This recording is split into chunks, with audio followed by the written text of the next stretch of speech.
محمود احمدینژاد. محمود Ahmadinejad. So, Professor, President, you have the floor, sir. ترجمه همزمان هست.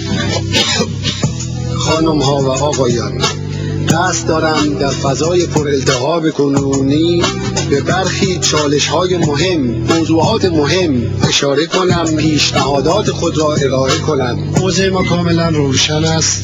ما میخوایم از خدای دنیا باشیم. اتفاقا ریشه همه جنگ‌های دنیا همینه. ما میخوایم جبهه اصلی گم بشود. ما میخوایم نفت تبدیل گلوله و موشک و بمب بشود. یه جا هم میزنن 40 متری رو سوراخ میکنن اصلا. اونا دیگه من میخوام به شما عرض کنم، من مذاکره نخواهم کرد. من محمود ادای ابرقدرت‌ها رو در میآورم. ما بسیجیان جهان، جبهه قلدران و جبهه مفسدان در مقابل حرکت انسان سفارایی کردیم. کلی در دنیا هاردوخور کردیم، قیافه گرفتیم که به راه فرار پیدا کنیم. عامل تبدیل شده سال بنده احمدینژاد، پاسدار لومپن گورزاد، بنده احمدینژاد. نظام جمهوری اسلامی نه پایه‌ای داره، نه چاره‌ای داره، هیچی نداره. وظیفه دولت وحشیگری است، اشکالی نداره. بالاخره انتخابات نزدیک است. انتخابات اساس‌ترین موضوعه. انتخابات خیلی مهمه. دوستان ما لهله می‌زدن و خیلی تلاش کردن که یه موقع کسی جا نمونه جایی.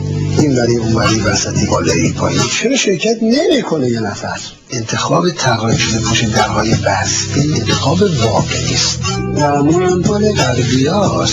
یه خودی هم شکرش رو ساخون نزنه. عامل تبدیل شده سال بنده احمدینژاد، پاسدار لومپن گورزاد، بنده احمدینژاد.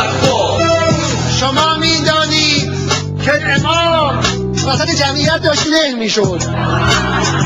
امام اومد به من گفت محمود. گفتم چی؟ گفت محمود اینقدر مردم علیه دولت شدن، از بالا تا پایین دولت رو شستن. گفت به جای هارتوپورس بمب میخوام، موشک 2 مرحله‌ای میخوام. من گفتم مؤاخذه شما نیست. چشم.